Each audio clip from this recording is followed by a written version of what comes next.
All right, good morning, everybody, and welcome once again to the LMN Live Virtual Training Classroom. My name's Chris Davies. I'm the Senior Education Specialist here with LMN, and today we're going to be talking about job creation. So this is the last in the first week of your live virtual trainings. So today we're going to be learning about how to now start transitioning is probably the word I was looking for, from the numbers side of LMN, right? Budgeting, price list, and so on and so forth, estimating, and then getting into the operational side of things. So we now want to take that estimate or a plan and put it into place for creating a job. So today we're going to be looking at the overall job creation for maintenance work. Yesterday, if you guys were with me, we talked about job creation for design build. So today's going to be a little bit different, but most of it's going to seem very, very familiar to you in the grand scheme of things. But again, if you attended our job creation for design build session, a lot of this is going to be kind of a repeat, but again, it's more specific now to the maintenance side of things for you. So why exactly are you here, and what's going to be in it for you today by attending this session? Well, essentially, you're here because now that you guys put your estimates together, you've sent them over to your customers have signed off on them and approved them. I'm always optimistic. They've approved them. You now want to have a job created so that your crews need to know, or sorry, the crews have something that they have to relate to so they know what they need to do. It's early. I'm sorry. All right. But we need to get that job created, right? So again, there are a couple different ways to create jobs in LMN. Now, we're going to be first starting off with the easy way of doing things by creating a job from that original estimate that we started using, or that we created earlier this week. And then we are going to look at creating jobs in other fashions or in other ways, like creating them from scratch without an estimate. So how you can get a job created, maybe from a phone call over the phone for a basic service that you guys need to do, or time and material type work that you're going to be doing, where you don't necessarily need an estimate, but you still need a job so your crews know what they need to do. So, what exactly are we going to be covering in the next 2 hours? Well, essentially, we're going to be starting off with setting up the actual jobs tool for you guys using our settings menu. So, we're going to be taking a look at the different settings that are involved in getting you guys set up for success using or creating jobs in your account.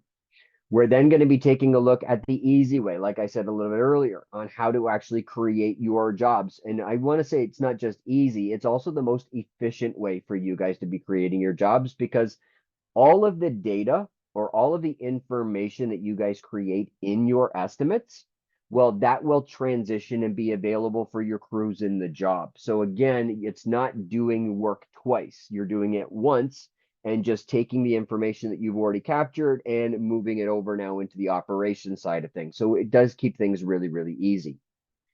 Now, we're also going to be taking at reviewing the users that are available with your account and how you guys can set up users within your account and the two different types of users that we have. Well, technically there's three, but we'll go through those when we get to that point. Now, we're also going to be taking a high level look at the LMN Crew mobile app, because what's operations without something to track the overall job progress, and for payroll? Well, that's going to be the LMN Crew mobile app. So we're going to take a very high level look at the LMN Crew mobile app. And if you guys are interested in getting a little bit down and dirty with the LMN Crew mobile app, I would highly suggest you take a look at our live virtual training calendar. So take a look at your help and resources menu. And next Thursday, apologies to those of you that are unable to attend these sessions, but at 8 a.m. Eastern time next Thursday, okay, we will be hosting a live virtual training on Crew Lead training, or the mobile app. Now, keep in mind as well that we do host these every Thursday. All right. So if you can't make it next Thursday, maybe set yourself up for, or schedule yourself or register for the event the following week. Okay. So again, please keep in mind that if you guys want to get a little bit more hands-on with the LMN Crew mobile app, maybe you've got crew leads and foremen, or maybe you're an owner operator. If you guys are interested in getting a little bit more info on the Crew app, every Thursday, 8 a.m. Eastern, register now, right? And make sure you attend. Um, Keeping in mind with timesheets as well, we're going to show you guys as administrators how you can review and edit timesheets if necessary. So if there are corrections to be made, or how you can review the timesheet that's been submitted by your crew lead. All right. Again, you guys are going to be using this for payroll purposes. And again, this is another feature that is exportable over into your QuickBooks account. So you don't have to do any manual entry, right? We want you guys to do things or make things automated or make things more efficient. So the timesheets that you approve, okay, those can be exported into QuickBooks so that your payroll can get processed, right? Makes things really easy. Now we're also going to be taking a look at another way of creating your jobs, and that's from scratch. So traditionally, or I guess more commonly used for time and material or flat rate billing prices or per visit services, where you guys have quoted a price online or over the phone, and it's pretty straightforward. And a lot of things, or a lot of situations, it could be like a spring cleanup or a fall cleanup, or maybe a FERT application you charge by the hour, or mulch applications you charge by the hour, whatever the cases may be. Those don't necessarily require an estimate to be made. Maybe it's done over the phone. Yeah, we charge X amount of dollars for labor plus materials and equipment and so on and so forth. The customer says yes, well, that's technically your estimate done, but you need to create the job. So we're going to show you guys how you can create those types of jobs in your LMN account. Now, in conjunction with the LMN Crew mobile app, while your crews are out in the field, we want you guys to be able to review crew locations and overall job progress in real time. Now, for those of you that are on our professional and enterprise level subscriptions, the live crew tracking and job tracking feature is available to you. For those of you that are on our starter level subscription, this is something that is currently not available. But if you guys are interested in this feature, or this looks like something that you could use moving forward, this may you may want to reach out to our sales team, or you can easily upgrade your account from starter to professional, and this feature will get turned on for you. Okay, but we'll cover that when we get to that point moving forward. Now, always remember, guys, when it comes to our live virtual trainings, if you have any questions at any time, hit me up on the chat button. So again, at the very bottom of your screen, you guys will see a little chat button. Make sure you hit that one, submit your questions there. I'll be more than happy to answer any questions that you have throughout the course of our session. Now, the information that I'm going to be walking through today will look a little bit different than yours, and that's fine because it's going to be relatable. So you guys should get a good understanding of what we're going to be covering off today, what an estimate looks like, what a job looks like, and so on and so forth. Okay, and again, it will look, pretty much the same, but treat me as a different landscaping company than your own, right? So this is my information, you have your information. Now, as I'm going through some of the setup procedures and so on and so forth, please feel free to work alongside me. And of course, if you get stuck anywhere, let me know, and I'll try and get you dug out of that hole that you've dug yourself into. But more importantly, we're always here to help you out. So again, if anything, if you get stuck anywhere, always feel free to reach out to our support team via chat, phone, or email. And if you guys need access to that information, again, it's always available in our help and resources menu for you as well. All right. So all that being said, if we're ready to continue, at the very bottom of your screen, you may notice as well a react button. So if we are good to go and you guys are ready to learn about jobs, well, give me that thumbs up. I'm getting a little surprised face. An O. An O? What's the O for? Oh, it's a thumbs up. Did you hit the wrong button? It's totally fine if you did. Accidents happen. All right. So let's get into the actual job creation side of things. Now, where are we going to start? Well, first things first, we kind of get an overview of what exactly is a job. Well, a job is basically, well, exactly what it sounds like. I mean, realistically, there's no mythical, terminology that we use that's any different than what you guys use. But reality is a job is basically there to track the overall job progress as well as track time for payroll purposes, right? So again, you want your crews to be able to clock into the job so they can track their hours, so they can get paid. And more importantly, you can see how that job is progressing versus what you had originally estimated in the first place. Now, the benefits of creating jobs in LMN are multifold in this case, right? So we want to eliminate paperwork, time theft, and data entry mistakes. So, I mean, realistically, this kind of goes without saying, but who really enjoys doing paperwork? Not me. No, I'm sure not you.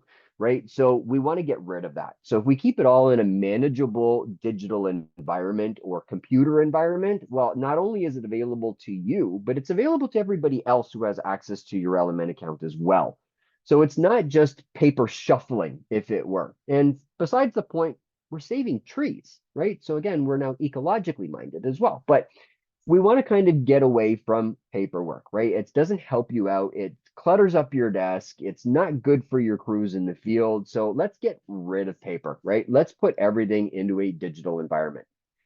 Now, time theft is another huge issue in our industry. May not be happening for you, but it does happen in this industry quite a bit. And it is a very, very bad thing, right? I mean, realistically, I mean, like you can't sugarcoat that by any stretch. But time theft essentially, although it's not a physical theft by any stretch, it's payroll theft or an expensive theft for you as a landscaping company. Time theft is very, very easy to really explain, right? It's when your crews who are currently or maybe in the past were writing their times down on a piece of paper, right? We want to eliminate paperwork. But while they're writing their times down on the paper to say what time they started and what time they finished and so on and so forth, you as an administrator, owner, office manager, ops manager, division manager, whatever your role might be, you have no way of validating or verifying that information is correct unless you were there, okay, when they actually did that. And oh, you know what? I forgot to write down my time.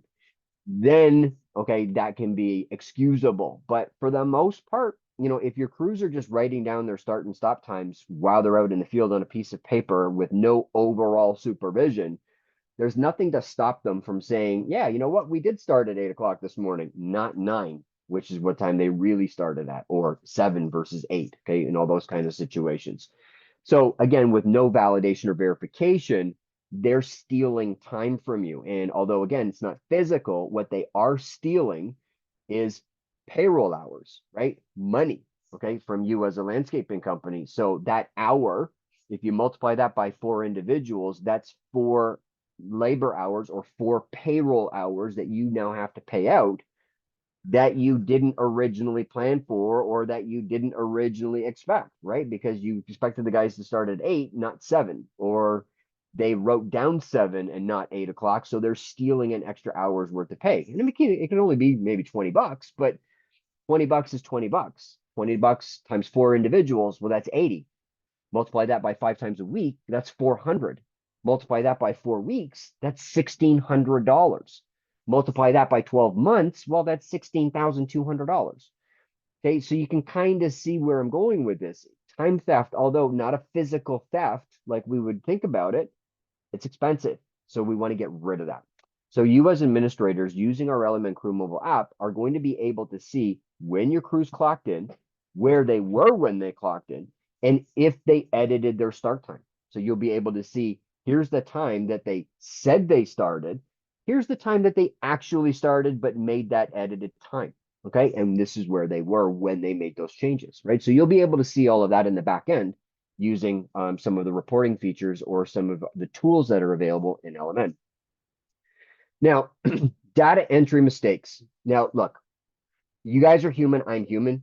We all make mistakes. Okay. Again, I'm not an AI. I'm not, a robot that's here to teach you guys how to use LMN.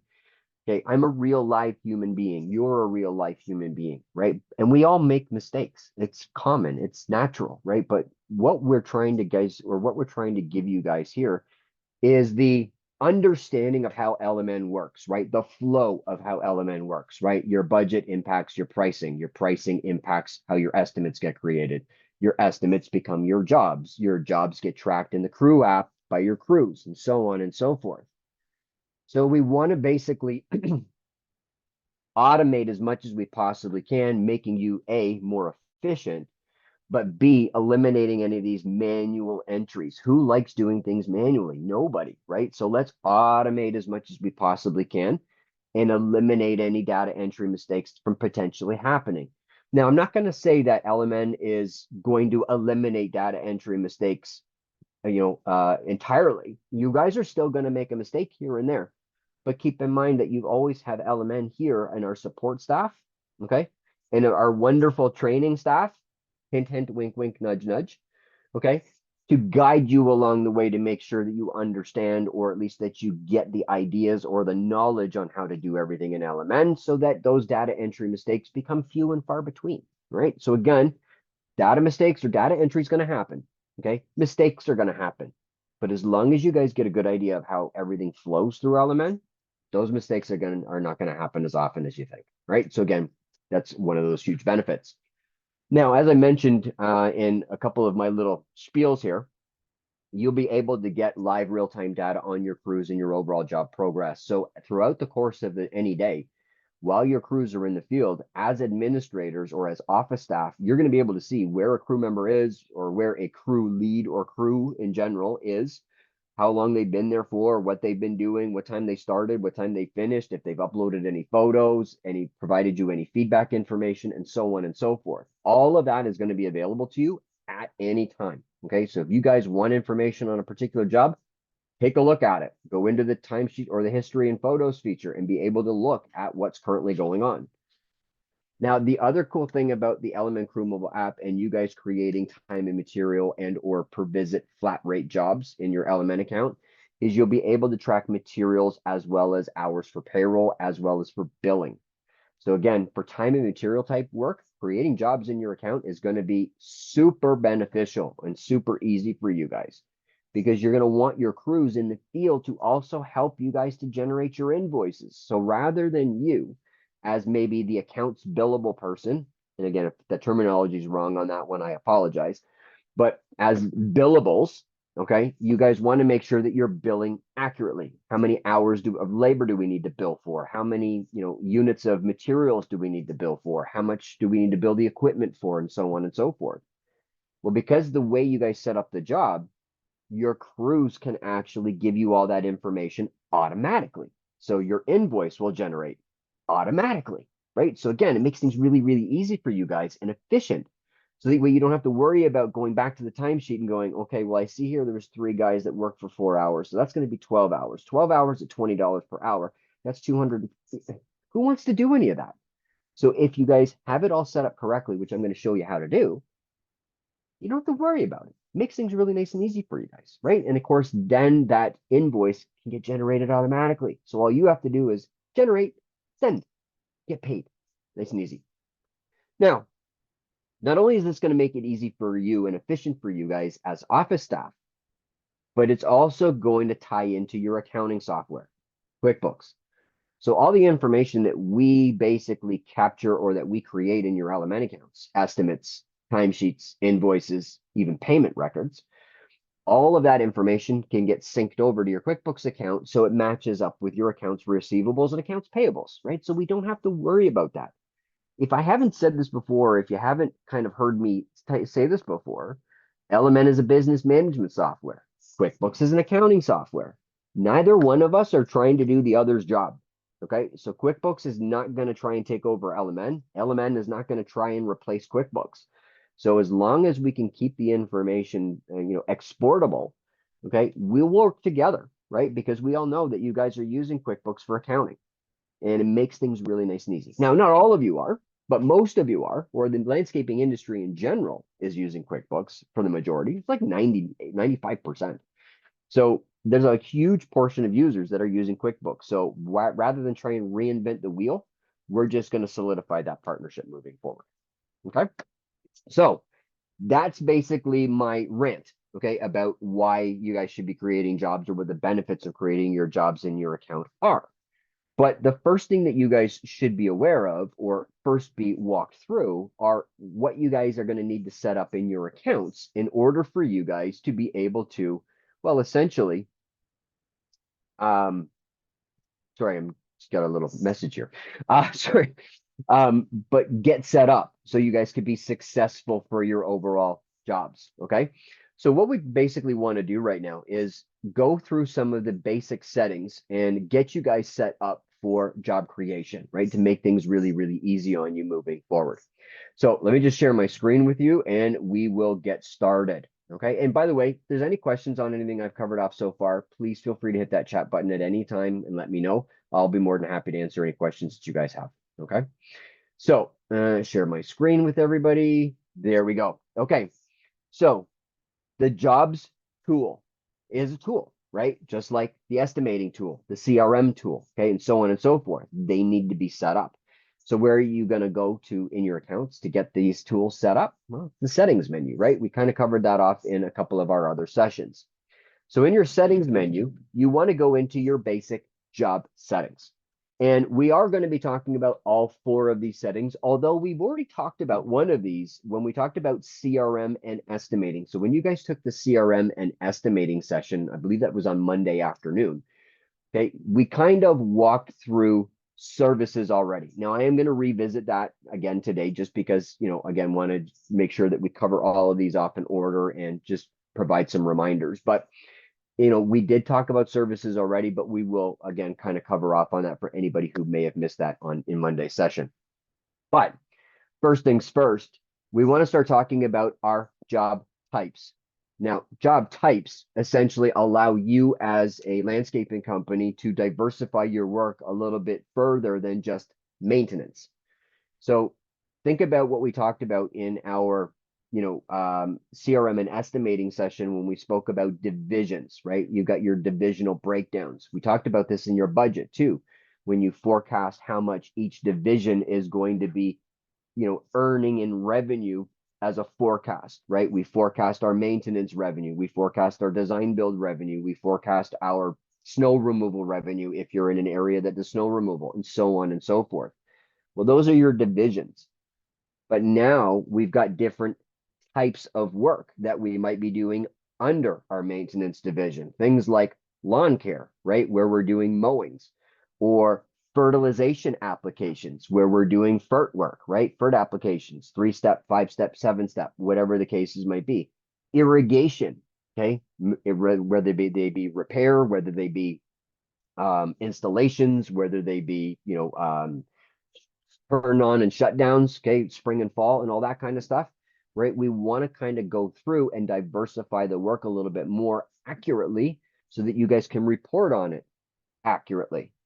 So rather than just reporting on all maintenance as a whole, maybe you want to see how much time was spent during lawn care or fertilization or what have you.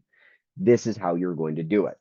Now, job types don't only allow you to diversify your work a little bit further, but they also allow you guys to make things a little bit more automated and efficient moving forward in LMN. Okay, so to create job types in your accounts, click on the Add New button up in the top right-hand corner and enter in what that type of job is. So again, we've got a maintenance division, but what types of work do you do within your maintenance division? Okay, think about it that way, and then enter in what that type of work is. Next, you want to understand, or you want to indicate if that type of work is what we call production or non-production type work, meaning billable or unbillable, or productive versus non-productive. So if this is billable work that you guys are doing, or a billable type of work that you're doing, you want to make sure that it's set up as a production type of work. Now, down the bottom is what information do you want to get from your crews in the field when they're doing this type of work? So again, what kind of task information or feedback do you want about a mowing service, right? So when they're scheduled to do mowing service, when they complete that mowing service, what do you want them to let you know? Yes, we got it completed. Yes, it was done with this. It was done with this, so on and so forth. So the task notes is just basically some feedback information you are capturing from your crews in the field after they've completed the job. Straightforward. Weather comments. Okay, I would strongly advise that you turn this on for all of your actual job types because this is an automated feature. Your crew does not need to, I think it's around 37 degrees Fahrenheit or 3 degrees Celsius. No, okay, they don't need to do that. Just like you guys have a weather app on your phone that you check every morning to see if you need to wear a sweater or a jacket or maybe a toque, for my Canadian friends out there, okay? That weather app is carried, or that signal or that information is carried in the cell signal from the latest or from the local cell tower. Well, it's the same thing in the crew app. So if you guys are looking at capturing weather information, what the weather was like while your crew was on that job site, this gets automatically populated the same way that your weather app collects the information. the LMN Crew mobile app will also steal sneakily from that actual weather app. Okay, we'll steal those weather details and we'll actually populate it in the weather comments. So turn it on, okay? And every single session or every single scheduled visit that your crews are doing in the field, you're going to get that feedback, right? And again, you'll know exactly what that weather, what the weather was like. And it may not sound important, but if your crews take longer than necessary or longer than expected on an actual job site to do a certain service that they normally do every day, you can see why just from the weather comments. Well, maybe it was really windy out, so we couldn't lay down mulch because the mulch was just blowing all over the place, right? Or the spring cleanup took us really long because we had a tornado rip through. Whatever the cases might be, weather information provides you with accurate feedback on what was going on while your crew was in the field. Okay. Now, equipment comments, I would strongly advise that you guys use this if you are interested or that if you want to have time records for special pieces of equipment. Okay. So for instance, skid steers, excavators, mini excavators, stump grinders, so on and so forth, right? If you guys have particular pieces of equipment that are used in the field, specialty pieces of equipment, and you want to track how many hours they were in the field over a period of time, this is what the equipment comment section is for. This has got nothing, I repeat, this has got nothing to do with job costing. Okay, so there's nothing here that gets applied to the actual job costing feature itself. This is strictly for time, time management or time review, if it were. So essentially, if you guys are interested to know how long a piece of equipment was used in the field by visits, okay, you want to basically create a list that your crews can select from in the equipment comment section. And basically from the punch in time to the punch out time, if they select a piece of equipment from that list, it will give you guys information to say that this excavator was used on this job site on this day for 8 hours because we were on the job site for 8 hours, or 2 hours because we were on the job site for 2 hours. Okay, hopefully that makes sense. Now, to populate your list of equipment, okay, what you are going to do in your accounts is you're going to go back into your settings menu, and not in jobs, but we're going to be going over into our timesheet settings now and building out our list of equipment.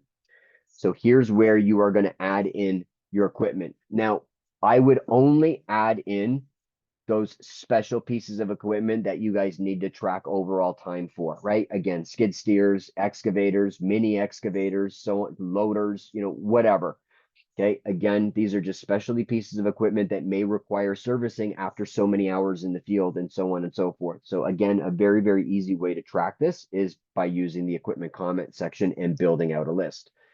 Now, the reason why we want you guys to build out a list is because it will appear as a drop-down menu in the actual LMN Crew mobile app for your crews to select from. They don't need to know that they need to type in LOA to bring up the loader, or SKI to get the skid steer, or MIN to get the mini X. You know what I mean? It's just a pain in the butt. So if we create them a drop-down list, it's just easy. Boom, that's the one I used. Done. Easy. Now, you as an administrator, if you guys want to collect that information, if you go into our reports tool, okay, over on the far left-hand side and run one of our job reports, okay, you'll notice report number 15 in this list is our timesheet equipment by job in Excel. So again, you can filter, you can create a list of all the equipment that you've used over the course of the year. So I can go 2024 from January 1 to today, click on submit, and it will generate an Excel spreadsheet for me that will give me a view on the pieces of equipment that were used with filters. So then I can just filter by the piece of equipment. So I want to say how many hours was the loader used throughout the course of this time period. Wow, not a whole lot of data. But if you use this correctly, you will get a lot of data. But it's been used for 5 hours. It was used on September 12th from 11 o'clock until 4. Okay, it was on a job site, sorry, from 11 o'clock until 4, right? It wasn't necessarily used for those 5 hours, but it was there for 5 hours, right? So it kind of gives you guys that kind of view, or that ability to view how your equipment is being used in the field. Okay, very, very simple, very, very easy. And of course, it's all manipulated via the filters, so it makes things really nice and easy for you guys. You don't have to do any of the background math on this. Let LMN do the math for you. So back to our job settings and back to job types. There's one other thing that I wanted to cover off when it comes to your actual job types when you're creating them. And it's this drive time shortcut. Okay. Definitely advise that this be turned on for every job type that you guys have in your account, especially when you guys want to gauge or when you want to track how much time has been spent driving versus how much time has been spent on the actual job site doing the work. So we want to talk about, billable versus unbillable time, right? And so on and so forth. So I want to be able to track how long my crews are driving and how long my crews are actually productive on a job site. Your crews also want to know this information because in the LMN Crew mobile app, they're going to be given or provided an efficiency score throughout the course of their day as their timesheet gets created. So what it's going to do is it's going to measure drive time as unproductive time and job site time as productive time. And we want to basically gauge on the total amount of hours that are recorded on their timesheet, what is the percentage of productive time versus unproductive time? How much time did you guys spend driving or on break? Or how much time did you guys spend actually doing some work? Right? And again, you can gamify this within your actual crew structuring. Okay. And your crews can compete with each other. Yeah. Well, we were 85% efficient today. Well, we were only 82. So I guess we got some work to do.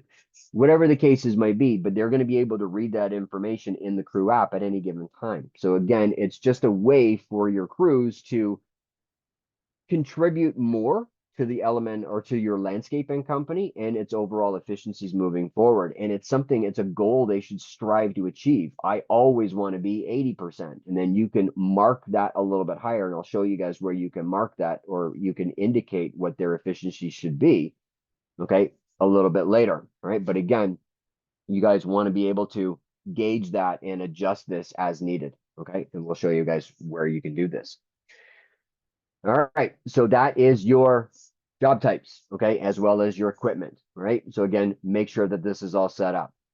Now, additionally, we want to start talking about defaulted tasks. Now, what this will allow you guys to do based on the type of job or the job type that you assign to the job, we can now add in additional tasks automatically or by default. So we can say, when you guys are doing your estimates to your customers, I believe, and you guys can correct me if I'm wrong by hitting the chat button at the very bottom of your screen, but I do believe that you don't include, if you ask me for extra work, I'm going to bill you out for this dollar amount of labor, this amount in materials, and this amount in equipment. But you may include that in your terms and conditions, right? In your legal agreement to say, look, if you ask us for any additional work on top of what we're proposing, we're going to bill you out at this rate per hour plus the cost of materials and equipment. Well, if that's the case, you should have that in the actual job as a task to track time against if and when that comes up. Additionally, you would also have a paragraph or a disclaimer in your terms and conditions about how you handle your warranty, right? Or what is warranted and what's not warranted. And of course, how you handle that warranty work. So warranty, where you guys are looking at unbillable labor because it's covered under your warranty program.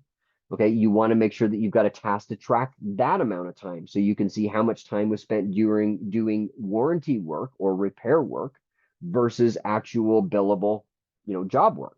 Okay. So what we're basically saying here is defaulted tasks can get automatically added to the job, even though you didn't include them in the original proposal or in the original estimate. So if you attach them to the type of work that you're doing, it will automatically get added to the job. And I'll show you what I mean a little bit later on, or in a few moments, actually, when we go ahead and we create our job from our estimate.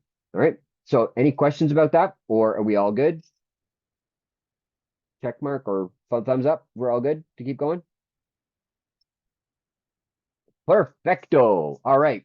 So next, services. Okay. We covered this off in estimating because you cannot do an estimate. You cannot create an estimate in LMN without a service type. Okay. So a service type basically do two things in LMN. Okay. Keep this in mind. It will make your lives a lot easier moving forward. Okay. Services in LMN do two things. Number one, how is it going to get scheduled? Okay. And how is it going to get built? Realistically, that's what it tells, right? How are we going to build this service and how are we going to schedule this service? So when you guys are creating your service types, and they can be easily as lawn care, mowing, spring cleanup, fall cleanup, bed maintenance, fertilizations, right? Whatever the cases might be, really very, very basic or very, very simple. When you guys create those, so if we take a look at our mowing service, for instance, which I believe is on my second page of services. Nope, where it is. There it is. Okay. Mowing is an active service. So we are currently doing mowing visits. It's included by default. Okay. So in a monthly contract, okay, we bill out all of our mowing services each week as one monthly installment at the end of the month. So that's included in a monthly contract. And on that contract, we will show the date and time, or show the date, sorry, of when we did that actual mowing service. It is taxable, and we schedule that out weekly, right? Every Wednesday, every Thursday, every Tuesday, whatever the case might be. It is a weekly scheduled service, okay? So again, services dictate A, how this service is going to get scheduled, weekly, waitlisted, or on a particular date on your calendar, and how it's to get invoiced, included in a monthly contract, billed per visit, or billed by time and material or by the hour, right? That's what a service type does. So when you guys are creating these in your account, okay, you're going to be using these to add to the estimate. You select the service type and then dictate how many visits are you going to do, and so on and so forth, and then set up your pricing, right? We've kind of already covered that, but just wanted to give you guys another little reminder of how that service type actually works and what it does for you moving forward. Now, our last setting that we need to set up is for when you guys are putting together time and material type works, or anything that you are going to be billing out by the hour. And you should also keep in mind that this will be used for that default task for any changes and extra work that may get done while you're on a job site. And I will get to your question in 1 second, or if you already know what your question is, do me a solid and hit your chat button, or it looks like you already have. So I'll get to your question in 1 second. All right, but hourly rates need to get set up in your account, so that way, again, we can automate things in the background for you. So when your crews clock into a time and material job that's to be billed out by the hour, we need to know how much by, or what that hourly rate is. Okay. So again, your crews are going to select, yeah, we're doing maintenance labor, or we're doing design build labor, or we're doing extras labor. Okay. This is the rate in which we charge. Okay. And so on and so forth. So again, you as, as billables, okay, or those of you that have to generate the invoice, this gets done for you. So you don't have to worry about doing it yourself. Okay. So hourly rates, to add them in, you're going to click on add new, enter in what the rate name is and how it's to be billed, either per hour at a flat rate, and what that amount is. Now, here's a question for you. And before I get to your question, so here's a question I have for you guys. Where do you think is the best place in your LMN account to find information to set up your hourly rates? Hit that chat button. And in the meantime,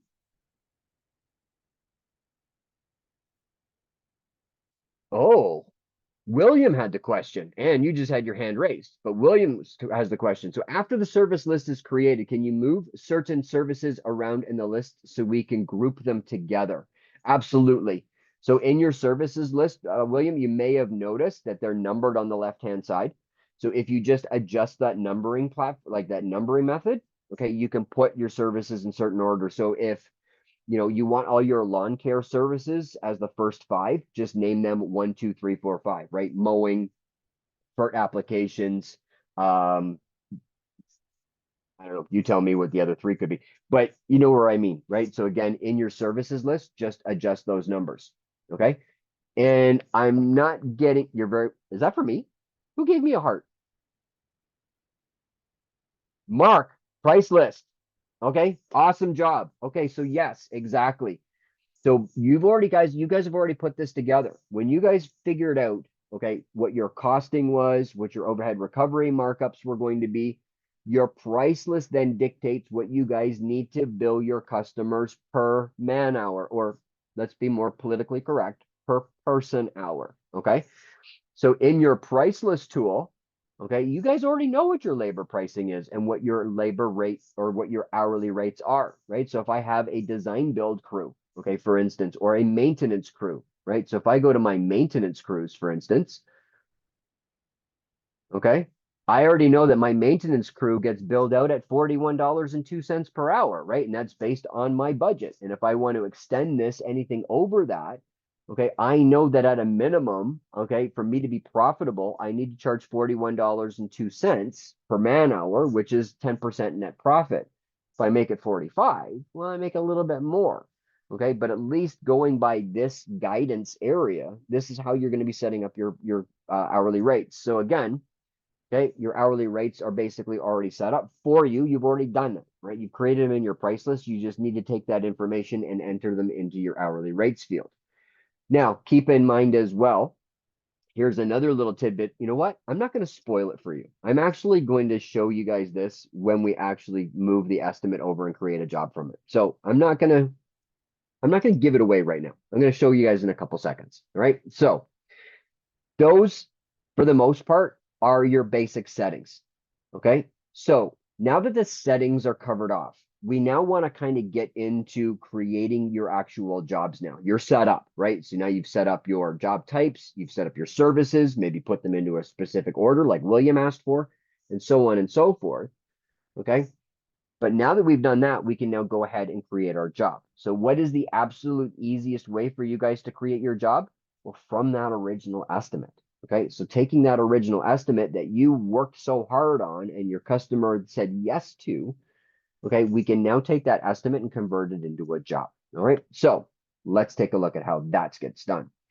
So in our LMN accounts, we're going to go take a look at that estimate that we created on Monday. So I'm going to go into my estimate list. Okay, and I'm going to look for the one that I changed the actual name on to November. And Monday was, what day was Monday, everybody? Monday was the 18th. So I want to look for the job for Monday, November the 18th. There it is. All right. And it's for our good buddy, Mark Johns. Okay. So we know for Mark Johns at the Richwood job site, we've got a maintenance contract put together that's going to include mowing, fertilization, and bed maintenance. We know the mowing contract has a service type that is to be billed out per season for the 26 visits, right? Remember, services do two things, indicate or dictate how it's billed and how it's scheduled.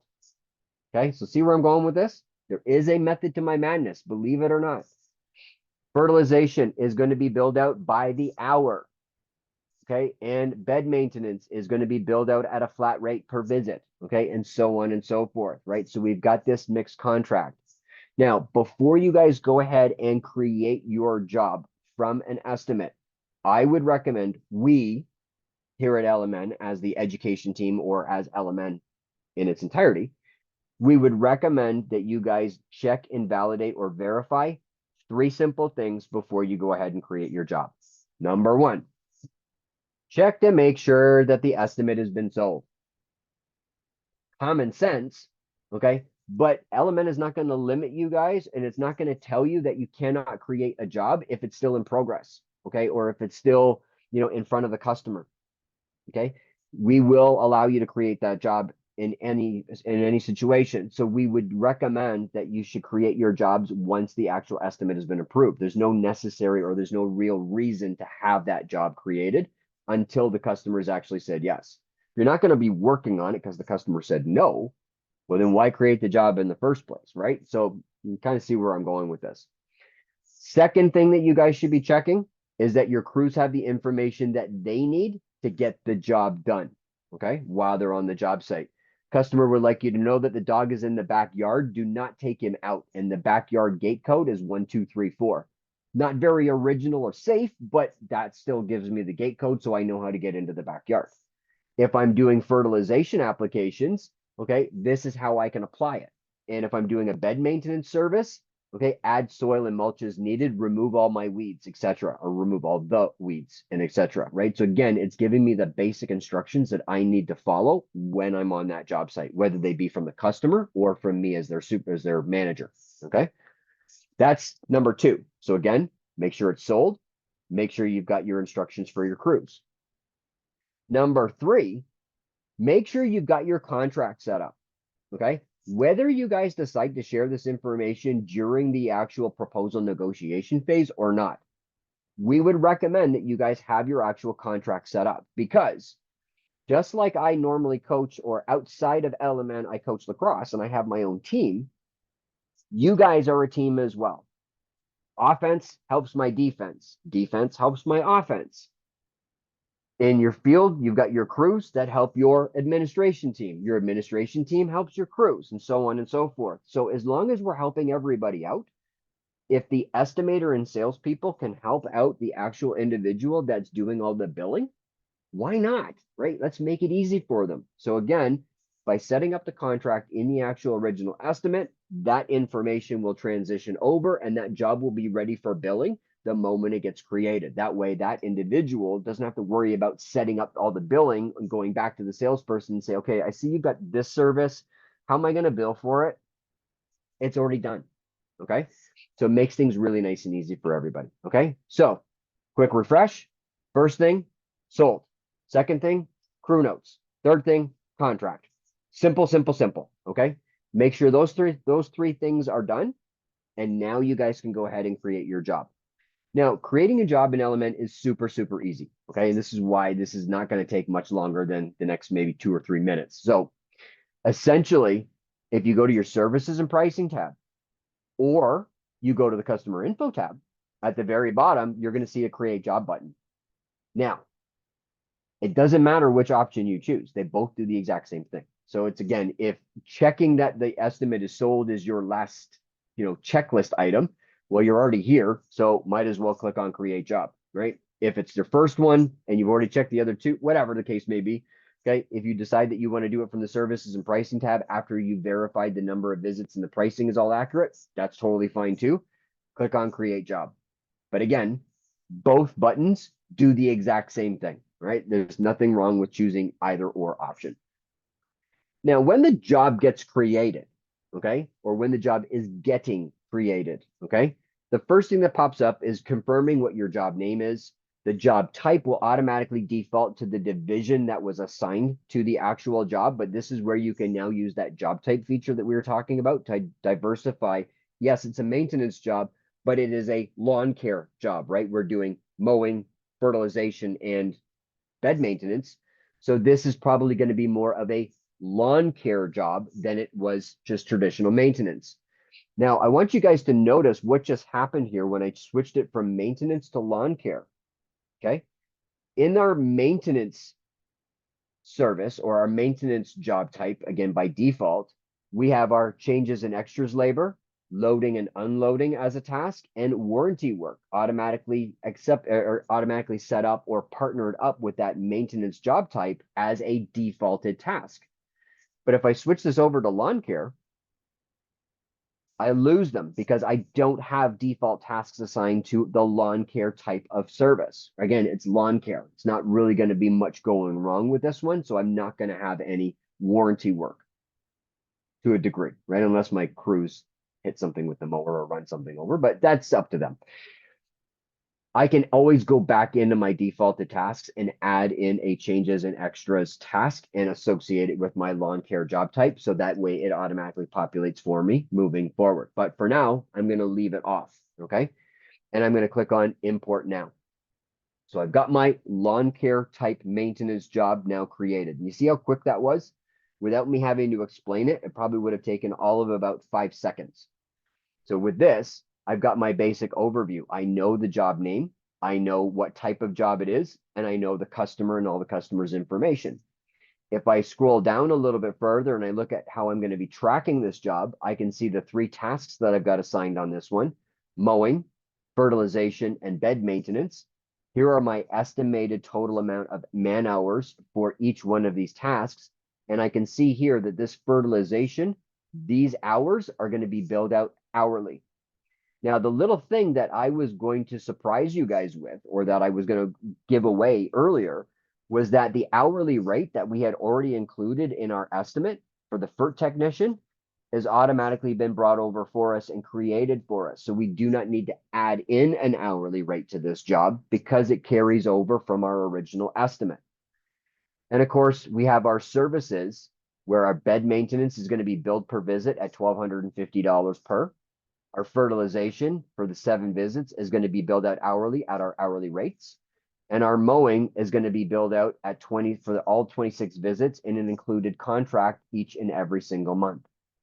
Now, once you guys have created your actual job, your estimate, okay, in the original form actually changes as well. So if you go back and click on this view estimate button, this will take you back to what your original estimate looked like. So if you do need to do any comparisons, you can do so here. But I want you guys to also notice here that when you go back to your original estimate, whether you're looking at it feature from the job back to the estimate, okay, the create job button has now changed to the view job button. Okay, so now you know this is an indicator to let you know that a job has been created. Additionally, if you go back into your service estimate list, or sorry, into your estimate list, my apologies, not your service estimate list, but your estimate list. Okay, if I were to look up that same job from my estimate, or my same estimate again, there's my estimate that we just created, or that we created on Monday, but you can see here that a job has been created for it. So again, this is a direct link back to the job. So if I click on this, this will take me to the actual job that was created on behalf or that's attached to this original proposal. So again, a nice little shortcut here with indicators to let you guys know that jobs have been created. So if you've ever, if you're ever curious to know if a job's created or not, if I go back to my job list, okay, and filter, or sorry, not my job list, sorry, my estimate list, okay, and take off that one filter for the November, that November 18th filter, you can see which of your estimates have jobs and which ones do not. Okay, just from that column over on the right hand side. So again, it makes things really nice and easy to let you know, well, why don't we have a job? Well, it's because this estimate's still in progress, or this one's internally approved and whatever else. I can filter by the estimate statuses to see which ones are sold and if any jobs have been created, right? This one here at 41 Clarendon has been sold, but there's no job created for it yet. Okay, so maybe that's something that we should be concerned about. Okay, but we want to kind of look at it, right? So again, we're going to go back into our job from our job list. Okay, we're going to take a look at the job that we just created. Okay, the last couple of things that we just need to identify in the actual job that was created for us when LMN wakes up. Come on, do a little refresh here.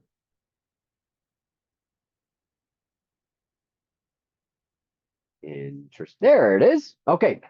So again, we've got our tasks, we've got our hourly rates, we've got our services, and at the very bottom, right, checklist item number 3, our job is ready to be invoiced. Okay. We've got our invoicing schedule. So we've got our monthly payments already set up, and we already know that our jobs that are per visit, or sorry, our services that are per visit or billed out by the hour, okay, these are going to be included. Okay, or actually, sorry, they're going to be invoiced separately. Okay, so we've set that up in your original billing that anything per visit or hourly is to be billed out separately.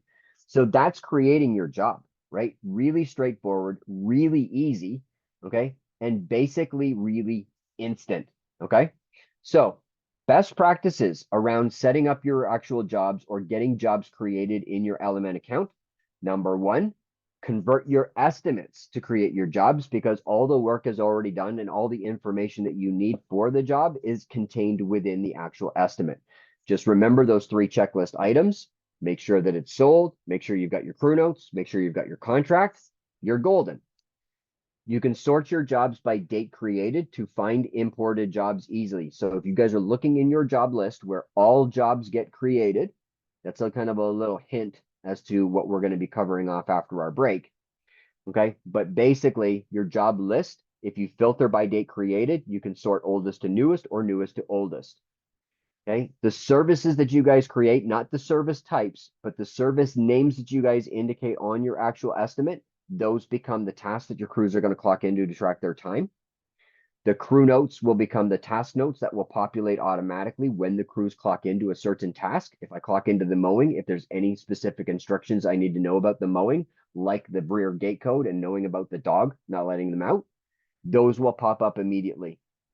And of course, you can also use estimates to renew multiple year service contracts. Okay, so again, Within the estimates, okay, you guys can renew estimates and then convert those into jobs for multiple year contracts, right? Moving forward to keep things really nice and easy. Okay. So essentially, guys, that's basically job creation in a nutshell. All right. So it's 11 o'clock. Let's take a quick 5 minute break. Okay. Let you guys kind of absorb what I've talked about so far. Grab a coffee, go grab a glass of water, answer that email or that text message. Don't get stuck in the social media loop or the black hole. Okay, let's get back in 5 minutes and we'll start talking about setting up your users. We'll talk about looking at the LMN Crew mobile app and we'll take a look at creating a job from scratch. Okay, so 5 minute break. Have at it.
All right, everybody. Hopefully, you guys had a chance to grab a cup of coffee, maybe visit the little landscapers room, whatever the case may be. But now we want to start going, moving forward, okay, with what we want to cover off in today in our overall job creation session.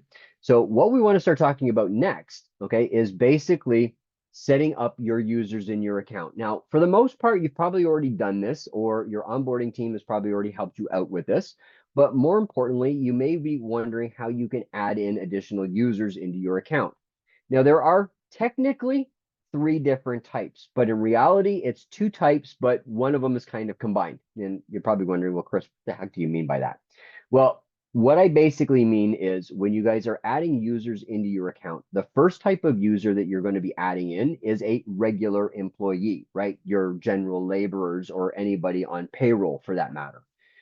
The other two types are anybody that's going to be leading a crew as a foreman or as a crew lead, and administrators who are using your LMN software. Now, we've combined the foreman and the administrator level to a degree, but you guys are going to be indicating if they are a crew lead or if they are an administrator by their overall permissions. So rather than me just trying to tell you how to do it, why don't I actually show you how to do it?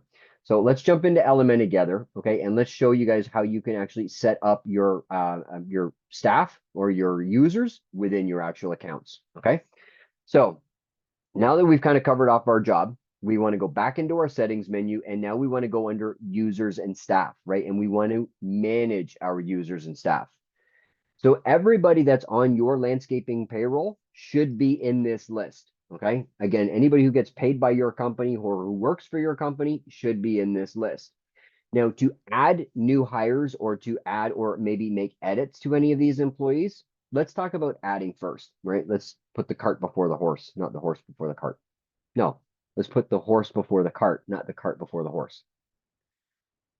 I have not had enough coffee, just in case you guys were curious. All right. So if you want to add in a staff member, click on that little plus button at the very bottom. You're then going to indicate what type of employee is this. Are they an office staff or crew lead, or are they a regular crew member? Now, keep in mind that with your LMN subscription, okay, you guys get a certain number of users with your account, which you can always add to or add more of at any given time. Okay, so if you guys know that you've got 23 admin and crew lead users that you can add to your account, well, it will give you a record of how many have been created. And right now, my account, okay, I know that I had 15 to start with, but I'm at 41 right now. And if I want to add in blocks of users to my account to make billing easier, okay, I can click on the Get More tab and select how many more users I want to add into my account. Okay, again, this is generally used for owners or the office manager within your company to dictate how they want to, add more users and so on and so forth. But, leave that up to them, right? That's why they're the office manager or the owner, right? More to be safe. Okay. So again, back to manage users and staff. Let's add in our staff member. So when you're entering in a regular crew member, okay, you want to enter in their basic information. Now, crew members, okay, will also have access to the LMN Crew mobile app if you so choose that. Okay, so again, this is an on-off feature. So maybe for their first 90-day probationary period, if that's what you guys do, that you have this maybe turned off. Okay, so again, you can have this turned off by just checking this little slider for it. Okay. Now, the reason why you want this turned on for those once they've passed their probationary period or once they've been hired on permanently, okay, is to basically give them access to the LMN Crew mobile app so they too can check their hours. Now, we'll be going through the Crew app in a few moments to kind of give you guys an idea of how that works. But we talked about no more missed payroll hours, and your crew members want to be able to track to make sure that they're getting paid for the amount of hours that they've worked accurately. So we've provided this feature or this ability to them via the LMN Crew mobile app. Okay, and again, once we get into the Crew app, we'll discuss this in a little bit more detail. Now, of course, if you want them to be able to view overall job history on the jobs that they're currently in, well, then again, it's no access, their jobs only, or full access to all jobs. Okay. And again, it's entirely up to you guys how you want to set this up. You'll also need to then put in their first and last name, their email address, okay, for login purposes, as well as their phone number for login purposes into the LMN Crew mobile app, as well as a username and a password. Okay, so once you set all these features up, so again, if I change this to theirs only, I would want to make sure that I have this set up so they can view all of their own jobs. Okay, once that's done, click on save. Additionally, okay, when you're setting up a crew member, you'll notice here that their permissions are turned off, right? A crew member cannot access the LMN desktop software at all. There's nothing that they need to access there. There's no reason why they should have access to it.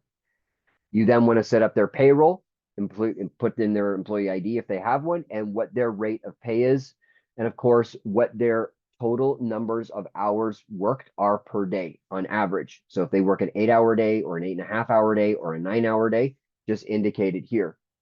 If you want to hide their hours from any of your pay reports, which I recommend you do not do, okay, you can indicate by this slider, or you can also indicate that they are paid on a salary, not on an hourly basis. So then this hourly stipulation probably won't even matter. And of course, you can add them to one of your staff groups, okay? Staff groups allow you guys to organize your overall staff list. So again, I'm just going to close out of this for now. Okay. And staff groups allow you to organize all your staff into different teams, if it were. So I could basically look at all of my design build staff. There they all are in one list. I can set up a staff for all of my foremen. So I know who all my foremen are. I can then look at who all my office staff are, and so on and so forth, right? Keeping things really nice and easy.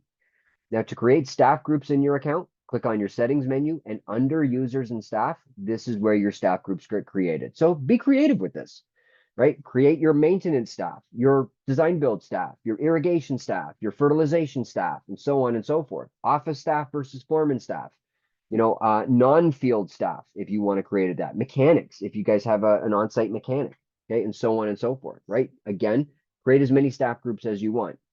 A single staff member can belong to multiple staff groups. It's not a one-to-one relationship. So again, if you've got an individual who does design build work, maintenance work, and they're also a foreman, they'll be in 3 different groups. Okay, just kind of go with that.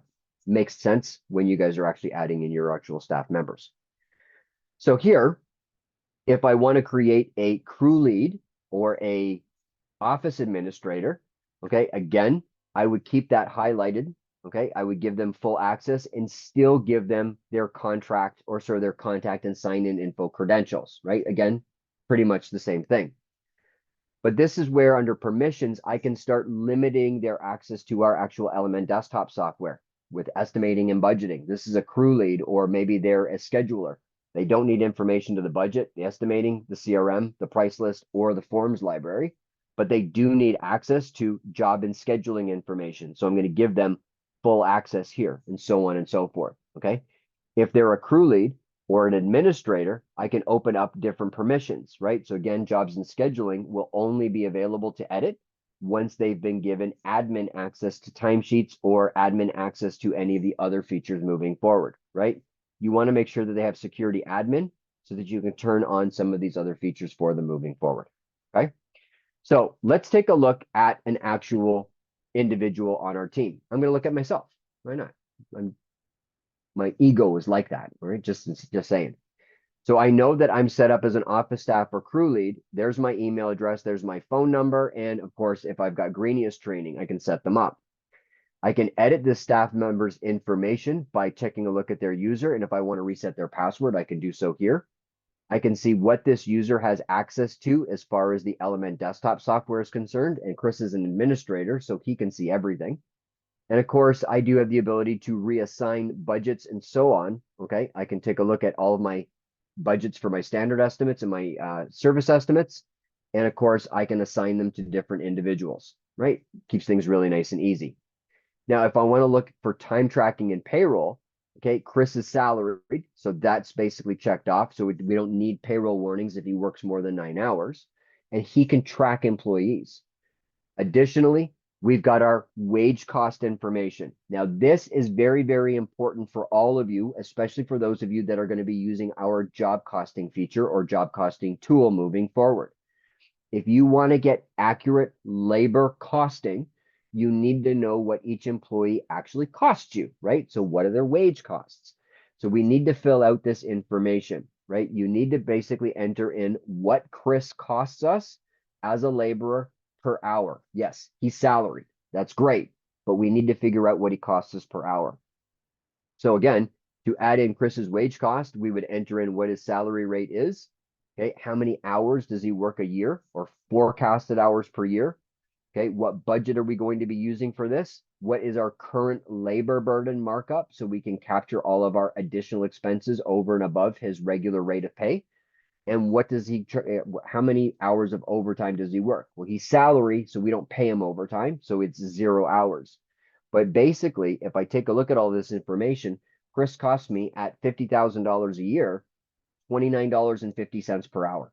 Okay. So any timesheet or any job that he's recorded on, in order for me to job cost that accurately, I know that if he works on that job, it costs me $29.50 for every hour that he's worked on the job. So if you've already added staff into your account, okay, please do yourself a solid, okay, or please make sure, okay, that you have wage costs set up for all of your employees.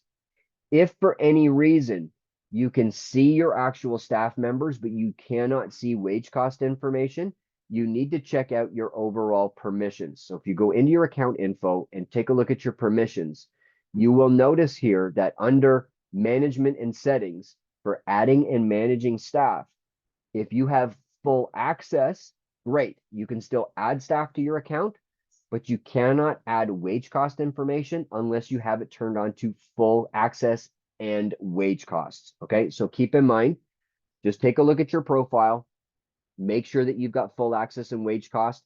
If you cannot change that yourself, just have your company's main administrator or office manager or owner just make that adjustment for you. Okay, and that way you can then start adding in the wage cost, help out your team. Okay, so again, very, very simple. Right. So back to time tracking and payroll, right? Again, what timesheets have they been recorded on? What groups are they part of? And so on and so forth. Now, additionally, as a crew lead and or foreman or as an employee, you can also set up revenue targets for these individuals as well. So if you've got a sales team or an estimating team, okay, or a project management team, whatever the case may be, you can assign, okay, revenue targets to them that can be recorded on any job that moves forward or on any invoice that gets created for any of the jobs that they work on or that they've created or that they've had a part in. Okay, put it that way. So you can see here that in 2024, for instance, Chris is a crew lead. He's responsible for doing $400,000 worth of revenue this year. And he's also a salesperson who's also responsible of doing $450,000 worth of revenue sales. Okay. And all of this can get tracked under your overall dashboards by taking a look at your overall staff revenue. So as jobs are created in your account, okay, you can assign jobs for invoicing purposes. So I can see that as a salesperson, okay, Chris's target of $450,000, he sold $363,000 so far, or 80% of his target. As a crew lead, I can see that he's done $311,000 worth of work out of the 400,000 that he's got targeted for. So again, this is all happening in real time in the background for you guys. So you don't have to worry about manipulating any of these stats. It's all done automatically, keeping things really nice and easy. Okay. So any questions on setting up users and staff, or are we pretty cool, pretty straightforward? Thumbs up if everybody's cool with that.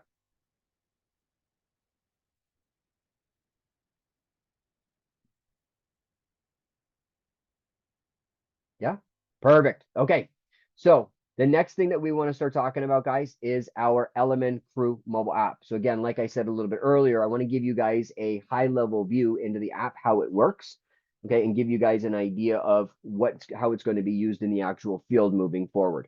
So essentially, I'm just going to actually log out of my app here so that I give you guys a clean list when we start in a few moments. Okay.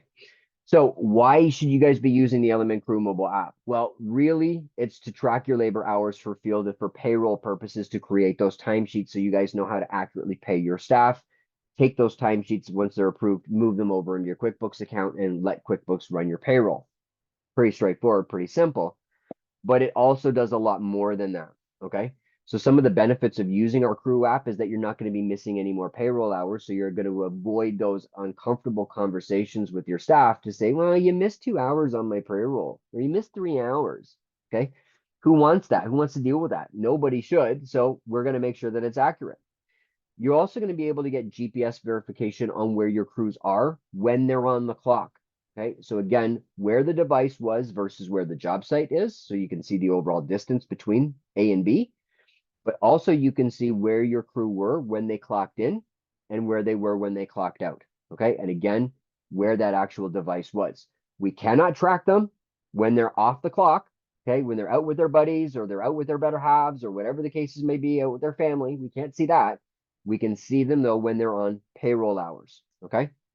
The crew app will also be able to give you guys accurate time and material tracking from the field. So again, a clock in time and a clock out time will give you the overall amount of hours by how many crew members are clocked in to show you guys how much you need to charge your customer for those for that job by their hourly rate. Plus, they'll indicate what materials they used, how much of a material they used, and what equipment they used, so you can build that out accurately. And again, it's accurate because while the crews are providing that data in the app, it's also doing a little bit of work for you guys in the background by creating the actual invoice for you, keeping things really nice and easy. Now, we'll also be able to provide your crews with optimized routing capabilities. So they're not going to be driving all over the place, okay, to get from one job site to another. We're going to put them in what we call an optimized route.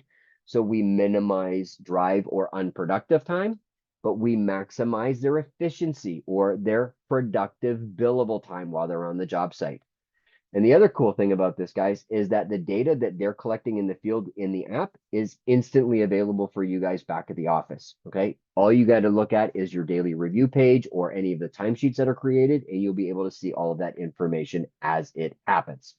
So let's take a look in LMN at how this actually works. So here's the LMN Crew mobile app. Okay. So actually, you know what? Let me share my screen first, and then I can actually maybe make it look a little bit better. So hold on. Let me try that again. So share my screen with everybody. This button here, this button here. Okay, so there's your LMN account, and bam, there's the app. Okay, so to log into the LMN Crew mobile app, and again, please remember, we're just going to be doing a very high level look at the LMN Crew mobile app for today. We're not going to be going into creating a timesheet or anything like that, but we're just going to be taking a very high level look. Okay. If you want more detail on how the LMN Crew mobile app works, just a quick reminder, Thursday mornings, 8 a.m., crew lead training. That's for this. Okay. So LMN Crew, there's 3 different ways that you guys can log into the Crew app. Number 1, with your phone number or the phone number that you've put into their user profile, the email address that they put into their user profile, and both of these options will have 2-step or 2-method verification. So if they enter in their phone number, they'll receive a text message with a 6-digit code that they'll have to enter in. If they enter in their email address, it will send them an email with a 6-digit code that they would have to enter in. We're used to 2-step verification with most of the apps that we use nowadays, except for social media. But most of the apps that we use for anything of importance, let's put it that way, okay, require 2-step verification, like your banking software, right? If you guys are using online banking, you have to do 2 steps usually for that, okay? Otherwise, they can sign in with the username and password that you've created for them, okay? And that in itself is 2 steps, right? You've got your username and your password. So that's the 2 steps that will get you logged in. So to demonstrate, okay, if I were to enter in my username, I'm going to enter it in here, and it's already been used before. So I'm just going to populate it automatically. And then I'm going to put in my password, click on sign in, and I get logged in, right? There's my 2 steps, username, password, done. Now, once I'm logged in, okay, normally, because I did a crew lead training earlier today, okay, I now have an actual history of what we actually did today. So there it is. But normally this would show up with a blank screen at the very bottom and a little button that says, what are you working on today? Okay. And again, it will basically ask you, are you working on what you've got scheduled today? Are you working on a particular route or a particular grouping of jobs, or is it a particular job that you're working on, right? Those are the different ways that you guys can, your crews can search or find the job that they're working on. And yes, it is in Spanish. I was gonna get to that, but you know, good for noticing. Yes, okay, you can convert the app into Spanish. So if you have Spanish speaking employees, you can convert the whole app into Spanish. And I appreciate your excitement. All right. So thank you for that. Now, in the app, to get it set up, you're going to go into the little hamburger menu in the top left-hand corner. Yes, we call it a hamburger menu. At least that's what it's been called by millennials for some reason. I just call it the main settings menu, but whatever. I'm not a millennial. Anyway, when you open up the hamburger menu, okay, you basically get number one, as the logged in user, an account of all of your hours that you've been recorded on for a certain time period or the current payroll period. So I know that my current payroll period is from the 18th to the 24th. So these are the hours that I've been recorded on so far, 4 hours and 15 minutes. Yeah, I don't work that much.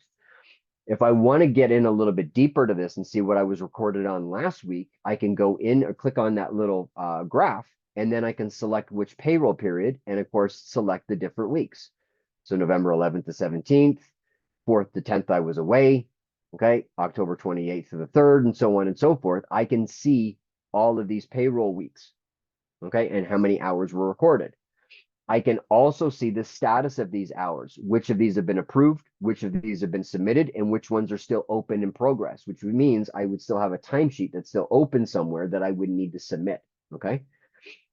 Additionally to this, I can see at the very bottom here, and by the way, crew members also have access to this information. So when you give them access to the LMN Crew mobile app with their email address or their phone number or their username and password, they would too be able to see their hours that they've been recorded on for their timesheets during the current payroll period and so on and so forth. Okay, so again, that's why we've opened that feature up to crew members as well as crew leads as well as administrators. Okay.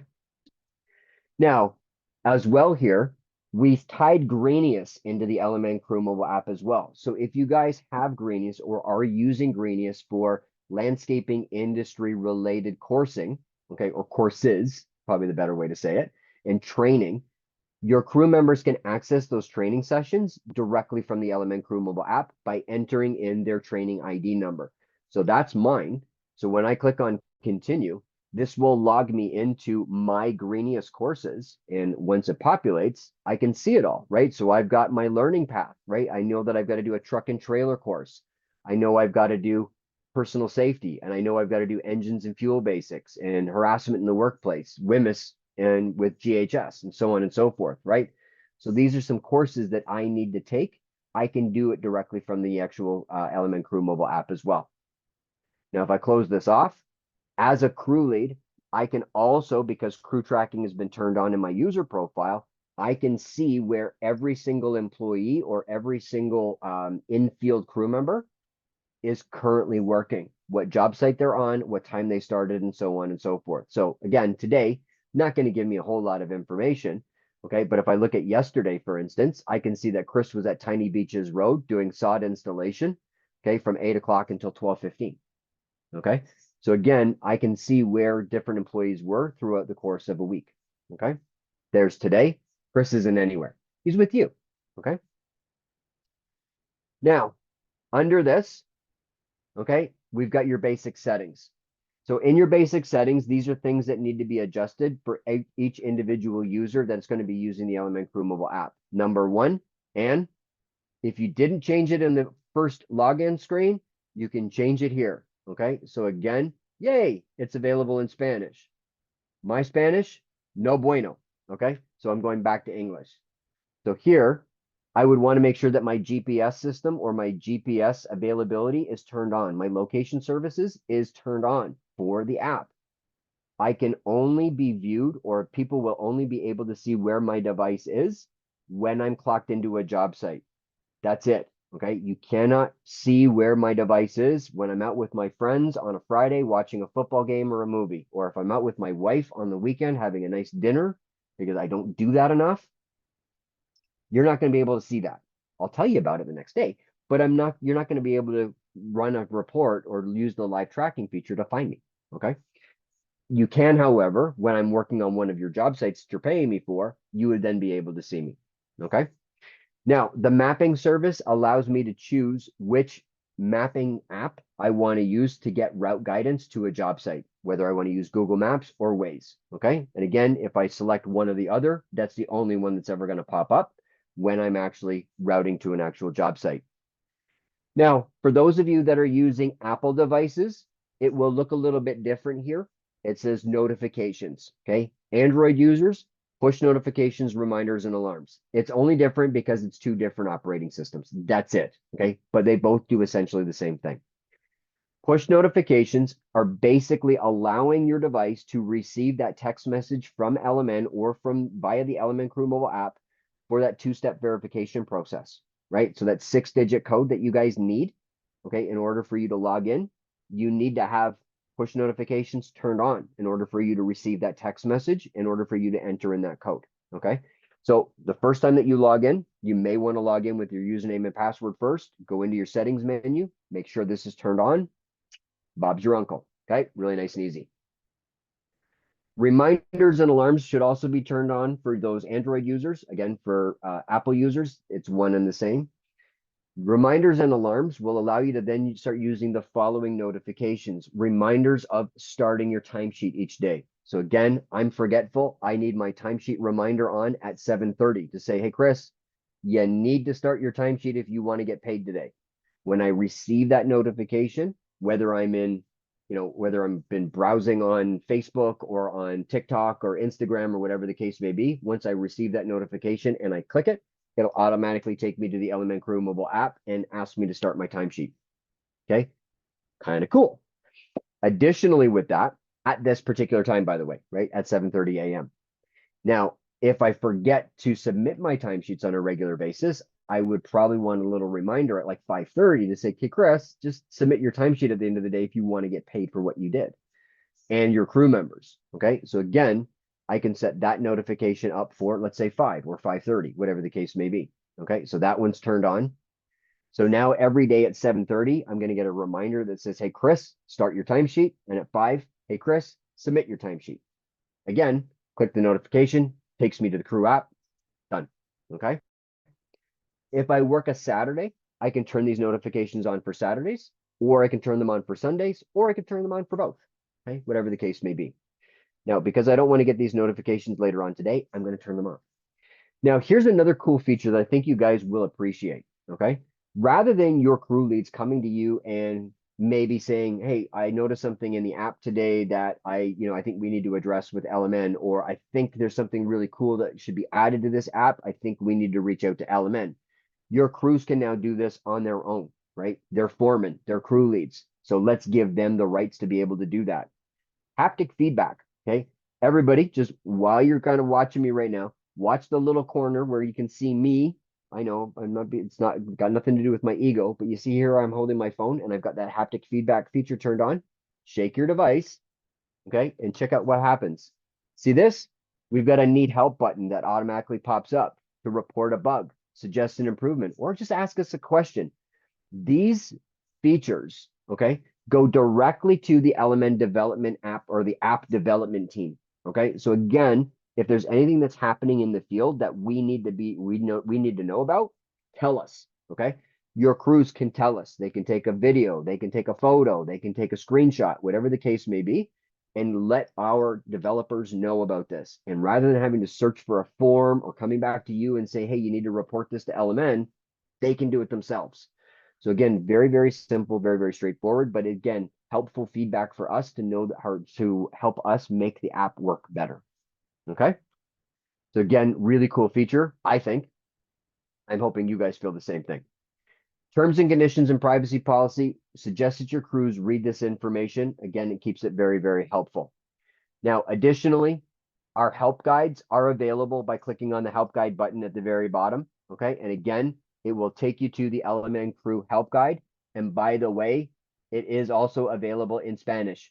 Okay. So again, you can get help directly from our help desk or our LMN Academy online, directly from that help guide button. All right. So again, if they want to get an actual guidance or a rundown on how the actual LMN Crew mobile app works, there it is. Okay. Really nice and easy for you all. Okay. So that, guys, is basically the LMN Crew mobile app. And like I said, if you want to get into the nitty gritty of how the LMN Crew mobile app works, we would suggest making sure that you register or sign up for one of our LMN Crew mobile app trainings. Again, every Thursday at 8 a.m. Okay, so again, check out the live virtual training button under your help and resources menu. Okay, so again, live virtual trainings, you'll see our calendar, okay, which will pop up here. And you can see that next one is going to be next Thursday. And of course, we're also going to be doing them in December as well. So if I scroll to December, okay, you'll be able to see, oh, they're not up yet, but they will be. Okay, so as of the first one will be on December 5th. Okay, but again, all of these will be available for all those Thursdays up until this week. I believe the last week of live virtual trainings will be the 17th through the 21st. Kind of giving you guys an idea. All right. So, where were we? We talked about that. Administrators, you guys are going to need to know how you guys can actually review your timesheets and approve those timesheets. So, under the timesheets tool here, we'll provide you guys with a list of timesheets. So, again, to share my screen with you so you can actually see what I'm doing. The timesheet tool is also available in your main menu, and you can see your overall list of timesheets that have been submitted or in any of their statuses by running the actual timesheet list feature. Okay, you can run it by the last 7 days, 14 days, or within the last month. You can see by color, okay, which timesheets are still in progress, which have been submitted, and which ones have been approved. If you guys want to review any of your timesheets, we would suggest taking a look at your daily review feature. So here, I can look at yesterday, for instance, and I can see that Chris was working at Tiny Beaches Road. And I can see that he was there from 8 o'clock to 12:51. He used 50 rolls of sod, and he used the crew truck for half a day. It was done. It was light rain with 8 degrees Celsius, 47 degrees Fahrenheit. And I can see the photo that he captured while he was in the field and doing that actual sod installation. Okay. Additionally, just so you guys all have a good understanding about your customer portal feature, okay, your customers, if you are sharing any of this data with them, this is all instantly available to them as well. Okay. So if you guys are showing crew notes, services, photos, all that information, weather comments, okay, all of this information is also shared with your customers. At the same time, no downloading or moving for you guys at all. Okay. So again, as your crews are taking it into the field, not only are you seeing it, but your customers are seeing it. Okay. Now, the other thing that you guys want to be aware of is how you can actually go ahead and approve your timesheets. So these are all the timesheets that have been created in our account that are still left open. Now, you'll also be able to see, or sorry, not left open, ones that have been submitted. And you can also see which of these timesheets have been edited. So let's take a look at Chris's from last week. So I can see here that Chris and Dwight were out in the field working, but they made some edits to their actual timesheet. Now they've recorded 4.62 total hours, and we can see that they were doing a snow removal visit and any comments that they left. So I can see that they were all done. It was 2 degrees and 35. Okay. If I want to approve this, I can just click on approve, but I want to see what was actually edited on this timesheet. So by clicking on this, I can actually go into the edits and click on this little triangle, and I can see that at 8:35, Chris said he was working at 2. And at 8:40, he said he was working at 6:37. Okay. And at 8:40, he said he finished at 8:35. So he forgot to basically start his timesheet. It's basically what happened. I can also view a map to see where Chris was when he was making all of those adjustments. Okay, so again, this is where the device was when he said he, or when he was where he actually clocked in, where he said when he adjusted his time for clock in, clock out, suggested for clock out, and so on and so forth. Now, that's just basically the timesheet, but you guys also want to take a look at how you guys can see where your crews actually are and what they're actually doing in real time. So live tracking.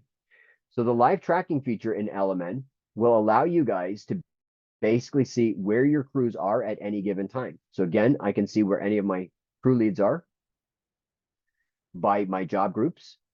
Okay, so if I want to look at any of my maintenance jobs for my maintenance division, I can see where jobs are, okay, and so on and so forth at any given time. I can see overall job history for our maintenance division. So if I look at my scratch jobs, or let's say my demo jobs, that's the one I really want to look at. Okay, I can see here that we did a work over here at Tiny Beaches Road. Okay, and I can see what we actually did yesterday, 8 o'clock till 12:15, half an hour. There's the images and so on and so forth, right? So again, I can get the overall job. I can also look at its jobs history and see exactly where we were and what we were doing. At the same time, I can also do live crew tracking and see where any of my foremen currently are, like Jeremy, for instance. So I can see that Jeremy is currently clocked in at 1454 Rougemount, but if I click on that, I can see where Jeremy actually is versus where the actual job site is. Okay. So again, just a little bit of check and balance on where crews actually are. Okay. Now, all of this you guys can capture as well in easy reports as well. So if you go into your reports feature and take a look at your actual job reports, okay, you can actually run job history, job data, okay, job progress reports. All of this information can be run, okay, directly out of LMN based on all the feedback that you guys are capturing in the field. Okay, so again, this is a very, very handy little feature for you guys to be able to report on or to be able to talk about and discuss when you guys are having your monthly reviews, quarterly reviews, annual reviews with your crew leads and your staff. Okay, again, it's all there, it's all available, it's all exportable directly out of LMN. Okay, keeping things really nice and easy. Okay, so there's one more thing that we wanted to talk about today. Okay, and when it comes to maintenance jobs, it's creating a job from scratch. So creating a job from scratch, okay, again, can be a little bit, I don't want to say tricky, but it is a little bit more involved than creating a job from an actual estimate, right? Estimating for estimate to a job, absolutely easy. Showed you guys already. It takes about 2 to 3 seconds to do that. But what we want to show you guys now is how you can actually create a job from scratch and what's involved. So back into our LMN accounts we go. We create jobs in your LMN account from your actual job list. That's where they're all stored. And if you're creating one from scratch, that's where you're going to create them. So in the jobs tool, you're going to go to your jobs list. Okay. Under your jobs list, you're going to click on that plus new button in the top right-hand corner. And just like creating an estimate, you need to search up the contact, or you can create the contact as well here and in your CRM at the same time by clicking the plus new button. So if I'm creating a scratch job for Mark Johns, for instance, we're going to look up the Johns residence and we're going to choose the Forrester house. Okay. We know that this is going to be a maintenance job. Okay. For our maintenance division. Okay. We're going to click on OK, and we're going to create this job. Now within this job, this has got nothing in it. Okay. There's no tasks. There's no services. The contract hasn't been turned on or anything. So this is where you guys kind of need to do a little bit more building, if it were, in order to create the job. Okay, so what I need to do now is I need to go into my timesheet tracking. I get my default tasks, right? The changes and extras or the warranty work, but I need to do a mulch application, right? This is what we're going to be billing the customer for. So I need to add in a task to say that we're going to be entering in a mulch, or that we're going to be doing a mulch application for this customer. This is going to be for our maintenance division, but we're going to be tracking our hours and rates for billing by the hour. So we need to make sure that we set this up. All right. So we're going to do apply mulch to bed areas as requested. Okay. Oops. Requested. Ed. Okay. Show general materials on end task, exclude from overtime, or hide from timesheets. No. Okay. Option 1, yes. Option 2 and 3, no. Leave those ones blank. We don't know how long it's going to take us, so I'm not going to put in any estimated crew hours. If I wanted to put in estimated crew hours, I can say it's going to take us roughly 3 hours on site, 2 crew members, 6 total man hours of labor. Okay, so you're going to have to do a little bit of math on your own rather than allowing LMN to do it automatically for you. Okay, so again, just kind of keep that in mind. You need to put in the estimated amount of man hours as a total based on how many crew members you are going to be sending to do this crew, as well as how many hours you think they're going to be on the job site. So to make that really easy for you, take the estimated time for the crew on the job site multiplied by how many crew members you're sending, and that will give you your estimated man-hour calculation. Okay. But again, if you create it from an estimate, all done for you automatically. Click on save. I now have my task, and I get a little pop-up here that says, well, you've just created a task that's billable by the hour. So you need to add in an hourly rate. I go back to my hourly rates that we talked about in our setting setup, and I want to add in my maintenance labor rate. So in this case here, I'm going to go into my labor for maintenance, which is billed out at $45 per man hour. Okay, or I can put it at 30, which I think I would rather get a little bit more out of this. So I'm going to add that in there. Okay, so now I've got tasks to clock into and track hours and the hourly rate in which to bill. I then need to add in my services. So now I'm going to add in a service for my mulch application. So I'm going to just type in at the very top here from my service list, a mulch install. We're going to do one visit and we're going to bill this by the hour. Okay, and again, it turns off the actual price. But remember, the services dictate how a service is billed and how it's scheduled. Okay, so we're going to click on add selected. We now have our mulch install with hourly billing. We now need to add in our actual materials. So we're going to go to our materials and equipment tabs now, and we're going to add in the materials that we're going to be applying from our price list. So under our materials list, we now add in our mulch. Okay, and when we search for it, we're just going to put in black cedar. Okay, and the equipment that we're going to be using is our crew truck and maintenance trailer. Okay, and add those two in here. We now need to make sure that they're billable. So our crew truck and our maintenance trailer is going to be billable by the hour, $60 per hour. We're going to show the date and time that we use that, and it's taxable. Okay, click on save. Additionally, we're going to go into our mulch and we're going to build this out per yard. Okay, so this is per unit, and our price per yard is not $64. Wow. Okay, we're going to say 45. That's a bit expensive. Okay, show date and time, black cedar mulch, taxable. Click on save. Okay, so that's now put together our hourly rates for billing to track our hours for billing appropriately, the materials that we're going to be using and how they're going to get billed out, and our truck and how that's going to be billed out. Now, the last step is going to be the easiest part of this.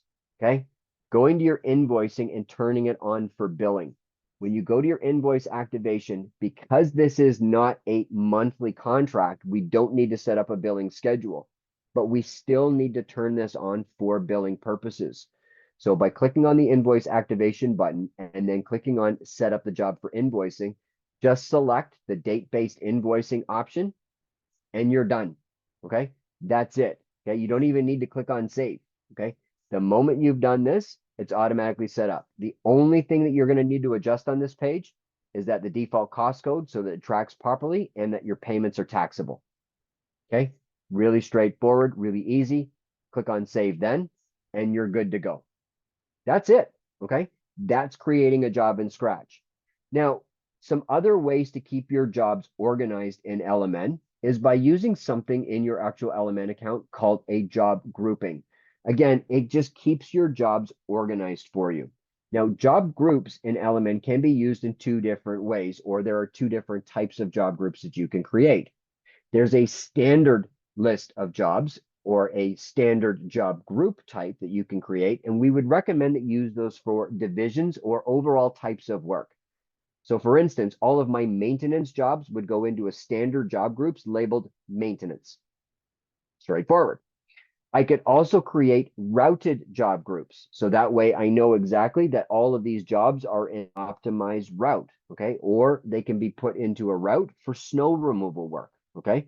So snow route number 1, 2, 3, these are all the jobs in those routes. They can be accessed at any given time via the LMN Crew mobile app.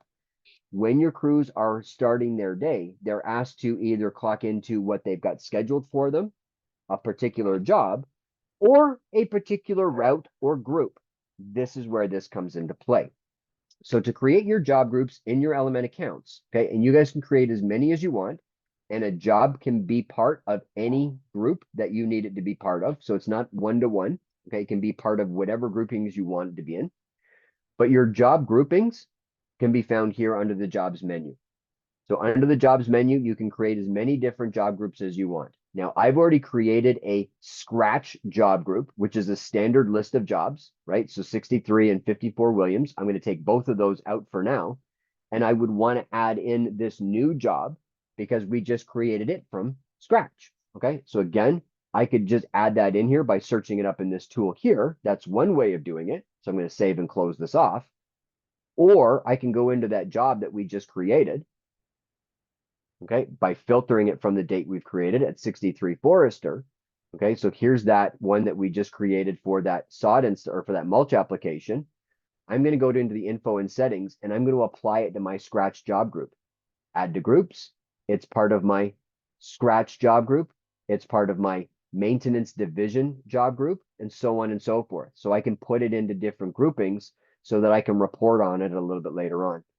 Okay, but it's also made it available for my crews to be able to find it really nice and easy.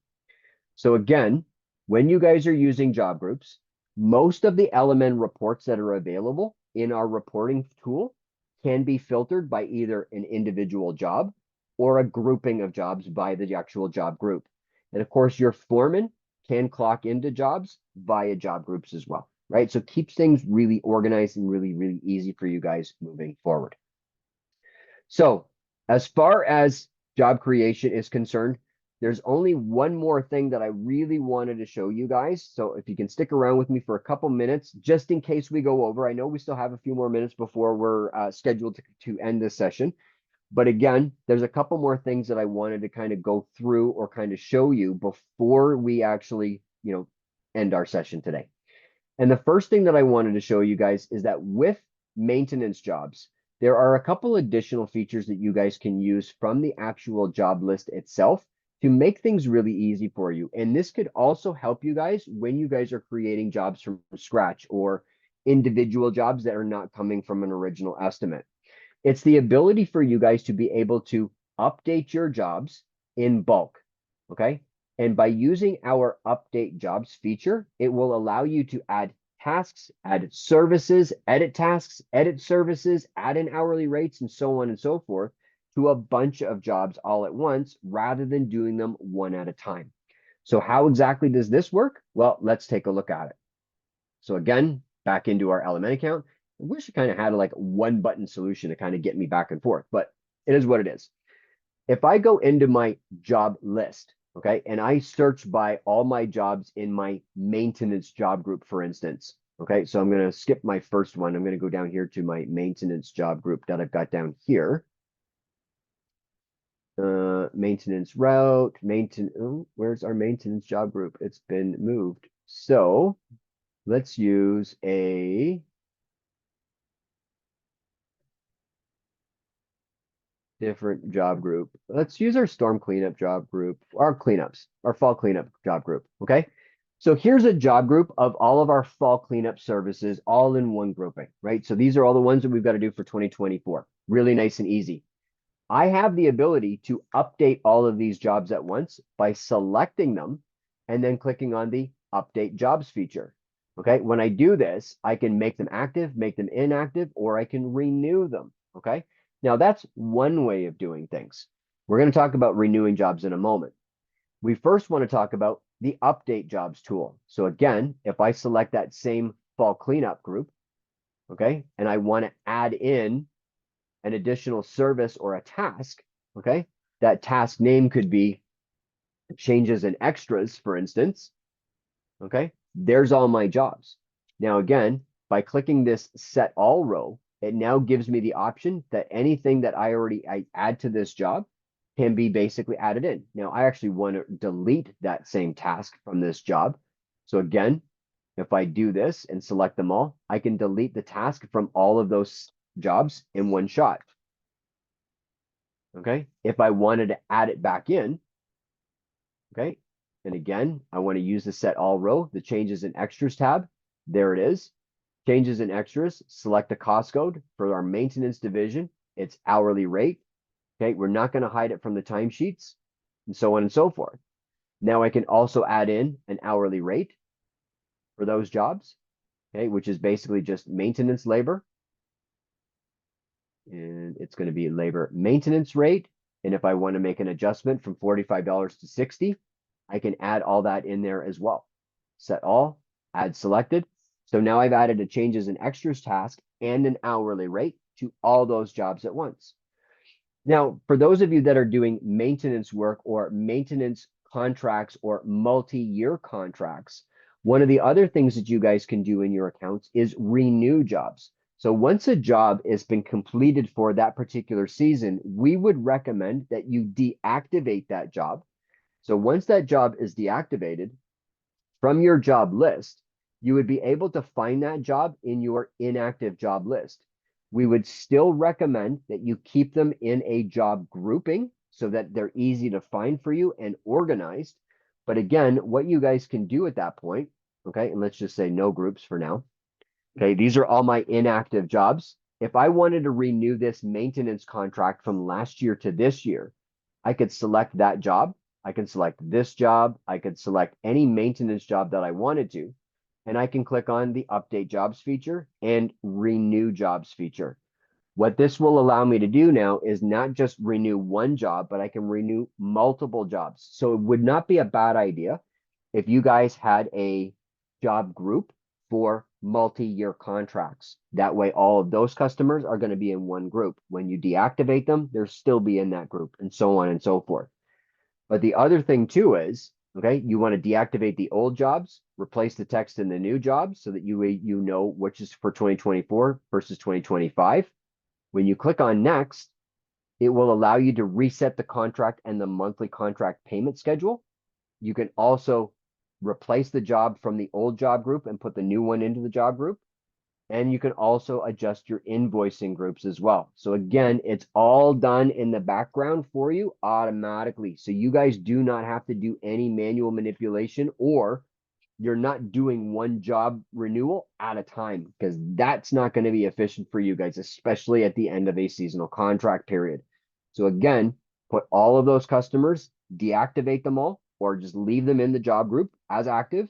And then when you renew them, then you can deactivate the old one. It's entirely up to you which way you guys make it work. Okay. But again, this feature is fantastic just to make things really work best for you guys. All right. So that, guys, is job creation for maintenance. And I want to say it's in a nutshell, but that was a 2-hour nutshell. So it's kind of really not a nutshell. So if you guys don't mind, stick around with me for a couple more minutes. I do want to ask you some questions now. So if you guys don't mind, just do me a solid and answer these 3 poll questions as best as you possibly can. It's not a test, so there's no pass or fail on this one. Would just like to make sure that that you've captured some of the valuable information that comes to basically, job creation for maintenance work in general. Now, while you're doing that, okay, let me run through what we've covered off here today. First things first, we learned how to create a job from an estimate. Remember, that is the most efficient and easiest way to create your jobs. We also learned how to create a job from scratch, which is a little bit more involved, but can always be done when that situation arises. Now, we also talked about our bulk update feature, which allows you to update a bunch of jobs at once rather than doing them individually. We showed you guys, in conjunction with the LMN Crew mobile app, how you guys can track your crew locations as well as overall job progress. And also how job groups as well as your timesheets can give you guys access to some additional reports and analytics that are available with your LMN subscription. Now, if there are any additional questions to what we've covered off here today, again, please feel free to hit that chat button at the very bottom of your screen. I am more than happy to answer any additional questions that you might have. Just as a quick reminder, all of our sessions are available for self-registration by clicking on that live virtual training from your health and resources menu and accessing our calendar of events. Okay, and again, all of these trainings are available. There's no charge for these. So please make sure, if you want to check them out again, do so. If you have somebody who missed it, make sure they sign up for the next one. Okay. Also keep in mind that Mr. Mark Bradley is also out on the road right now, and he's covering off some of our workshop periods where he's talking about business growth transformation. And the next 2 events are going to be in Detroit and Boston. So December 2nd to 3rd in Detroit and December 5th and 6th in Boston, Massachusetts, where he's going to be talking more about a business workshop. So if you're interested in something like this, check it out at golmn.com/workshops. and you'll get all the information there about what will be covered in that actual session. Additionally, always remember, guys, that not only can you attend any live virtual training that you so choose, but we also provide you guys with additional resources from training, including cheat sheets and so on and so forth via our help desk, as well as our LMN Academy online. So both of these tools are available in your help and resources menu as well, and will help you guys out to help you learn at your own pace. Okay, so rather than listen to me talk for 2 hours straight, maybe you guys want to learn about job creation on a little bit more of a slower pace. And that's totally fine too. So that's basically our session for today, people. So again, thank you very much for joining me today.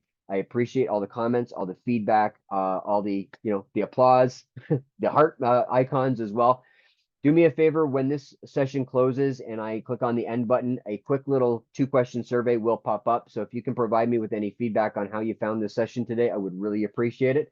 So would my management team, and we can go from there. So on behalf of everybody here at LMN, on behalf of the education team here at LMN, and more importantly, well, just as importantly, on behalf of myself, thank you for coming today. Thank you for joining me today. Stay well, stay safe, and I look forward to seeing you guys on one of our next sessions. All right. So take care, everybody. Have a great afternoon, and we'll see you very soon. All right. Goodbye.